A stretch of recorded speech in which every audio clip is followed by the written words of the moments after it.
The other thing that I wanted to talk to you about is we do have some templates and activities for the practice, because there's different templates out there. There's no one right way of doing it. This is a template that I use to track temperatures. This is a twice daily. So it's actually got morning temperatures and afternoon temperatures. And the way it works is, you can see here it's got month, year, and then it's got the date. It's already got all the numbers in there. You don't need to know if it's a Monday, Tuesday, Wednesday, or whatever it is. So if, for instance, if it's January, we just put January 2013. And then 1st of Jan, this is where we start recording current, minimum, maximum, put initials or any comments if we did any restocking or anything. Now, what would we do if it's a weekend and the clinic is closed? Yeah, just write closed and write it across so that you know that you didn't miss that temperature. That was just that the clinic was closed and we didn't need to take it.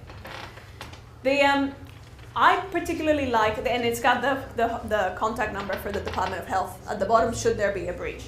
The reason why I like this setup is you can either keep track of it obviously by hand and then scan them in, or just keep them in a folder, or you can, at one of my clinics we have this, but we do it in the computer, so we actually have as a Word document and just put it straight into the computer file. That way it's backed up with when the server does a backing up. What I've seen sometimes is you just put in, this just has blanks, and you put in the date. So today is the 15th of the 5th. One of the issues with that is if we're just putting in the date and the measurement, it's very difficult to see if there were dates missing. Yeah, because it's a lot more difficult to see 15, 16, 22. Yeah, whereas here, if you're going by that line, it's very quick and easy to see there were 2 days missing. Why were they missing? Was it a weekend? That's fine then. Or was the practice closed? That's fine then. Okay? It's a very quick and easy way of measuring. There's also where they do the dots, where you track, put the minimum and the maximum. Now, again, there's no problem with that. I personally like this better because you can put the exact temperature. It's more accurate. So you can go if it was a 2.5 or if it was a 5.8, instead of just trying to put the dot in the right, yeah. Especially if it starts getting towards the lower end, you want to get really accurate readings. This template I can make available to you. I can email it to you. So you've all got my cards on the front of your pack. So you send me an email. That way I'll have your email and just request that template. There is one for once daily, but again, now because the guidelines are changing to really push for twice daily, this is the one that I'm going to be sending out. And you can't really see it very well, but here at the bottom it's got a legend. If you want to use abbreviations of vaccine or stock rotated or stock ordered, so you can just use SO or thermometer checked, or yeah. So then you can put that in the comments along with the initials and keep track of it that way. So you really have two of those, like one for the actual fridge, the one that's the one that we're pressing and resetting each day, and then you recommend having one with a loose temp. Now what I would say is you only really need one. So you would have one of these sheets per fridge. Yeah? So one of these sheets per fridge. I would recommend having a loose thermometer, which is just your backup, but you don't have to keep track of that one as well. That's just to make sure if the reading of that thermometer is wildly different from the reading on your fridge, that's a concern. Yeah. Also, that thermometer is good to take out if you're doing visits or doing immunization offsite, or you can use it for to monitor your cooler in the case of a power outage where you're having to move vaccines. The other thing is when I went around and I did the interview with many other practices, everybody had a policy and procedure around cold chain because that's a requirement. And most people had an induction checklist for new staff. And it includes cold chain as one of the things that you cover. But what we did in one of our clinics is we actually put together a one-page training sheet for all staff, which is used to tick the induction checklist when a new staff comes in. Yes, we've trained them on cold chain. We also get that explains, or this is how when we go through the maximum minimum temperature of the thermometer, how it works, why it's important, what range we're looking for. This is the sheet that we use. It also states that whoever opens the clinic in the morning and whoever closes, this is going to be your responsibility to check the temperatures. It doesn't take that long, so it shouldn't really be an inconvenience. And at the bottom, it's got an area for staff to sign and date. This piece of paper now becomes evidence of in-house training for accreditation. You know how we often struggle to have training especially for admin staff? Because we can often send the nursing staff off and do training and things like that, but often it's only just CPR that our admin staff have done. You can actually have this done not just when new staff come in, you can do it as a refresher. Do it once every year. Yeah? Is that available from you? Yeah, so just email me and I'll email it to you. It's actually part of a set of training sheets, so it includes things like privacy and confidentiality, infection control. It's got templates for everything, so I'll just send you the whole thing. And then you can put your own logo and modify it to suit your policy and procedure. And these are some of the resources. So we have the Strive for 5, which you can access. If you actually just Google Strive for 5, you will find if you Google Strive for 5, usually the first link that comes up will take you to the PDF, and that's the website where you'll be able to order the physical copy. This is the phone number for Immunise Australia, the Department of Health, and our website, which is one of the ways that you can contact me.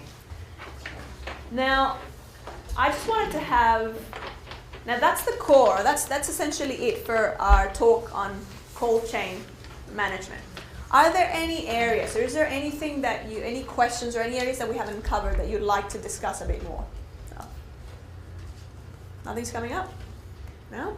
Is there any specific vaccines that should be put in particular spots? Like, have you got any recommendations for that? Yeah. So the question is, are there any particular vaccines that we should be putting in any particular spots? From the information that you've had today, what would your guess be or your answer be? With MMR, you said.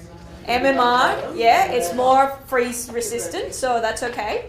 So you can put it towards the colder. But you've got to know which is the cold. But you have to know where in your fridge is the coldest spot and where are your hot spots, because it varies from fridge to fridge. Some fridges will be colder at the top, some fridges will be colder at the bottom. Yeah? Yeah. So it's a good idea if I know that say for instance, if I have a domestic fridge and I know that my bottom shelf tends to sit probably 2 degrees colder than the top, but my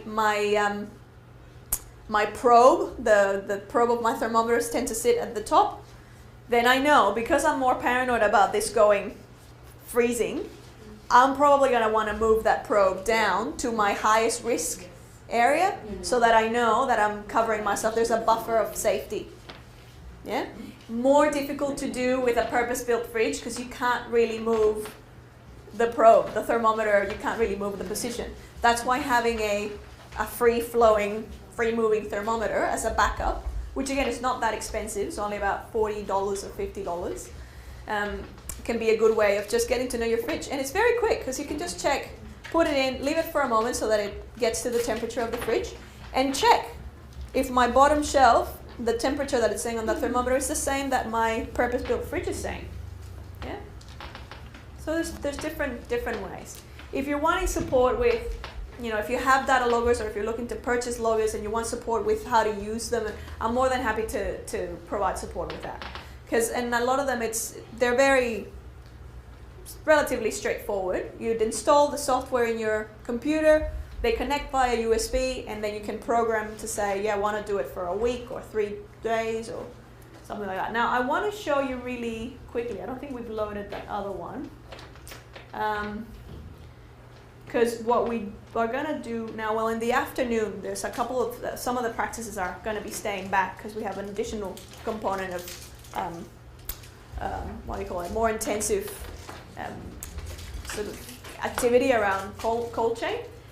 But what I wanted to show you is that interview that I said that we did with these practices, we got some data, and so I just wanted to show you the aggregated data. It's obviously not it's confidential. It's not identifying who's what and what did what. But just to get a bit of an idea of what's happening in our area and where your practice may sit in relation to that.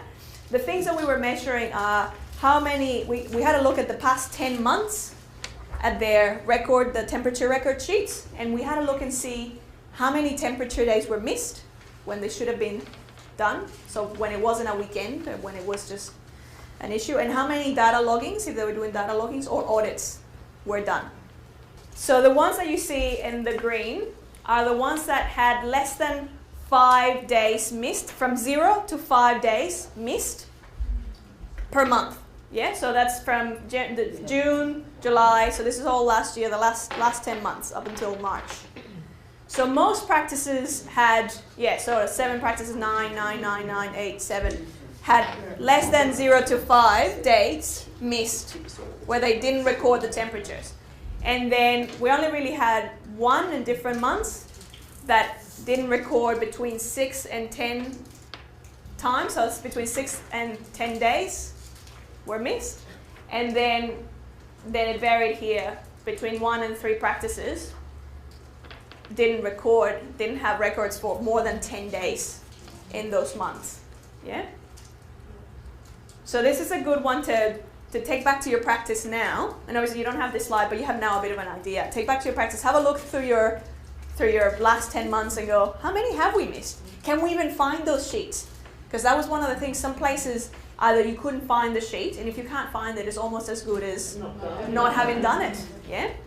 So if you can't find it, that's a concern. Because what happens if you get, you get a parent coming in going, look, my child was immunized for this, and now here they are presenting symptoms, and they had their full dose, their full regime. How could this be? I think it's because you gave my child a vaccine that was not viable. Yeah? This is just as medical legally important as your other records. So all your vaccine temperature records is like sterilization records. It's your only way to prove that, no, look, all our procedures are to make sure that when we administer a vaccine, it's viable and it's going to protect you, yeah? In as much as the vaccine is going to be able to do it. And then we also had a look at data loggings or audits that happened. So this is either because the practice had a data logger and did a logging, or because they did an audit, that 12-month audit. Now this is in each month. The bulk of the practices didn't do either a logging or an audit. Then we had between 1 and 2 practices did 1 a month. And then only, again, 1 or 2 did more than 1. We actually had practices that are doing the weekly download of the data logging. So they would actually have 4 data loggings each month. Yeah? Now remember, what's required is just doing 1 audit in the year. That's the requirement. But this here, these guys up here, where they're doing a download, and they have evidence of it, so because you have to keep them a record of it if you're going to be doing it and counting it. These guys up here are doing the once a week. So they have the backup of if something happens and the temperature says that it reached 15, 17, we can quickly look back on our logger and say, oh, no, it was fine. It was only for 10 minutes or however. Or actually, it was out of range for 3 hours, 4 hours.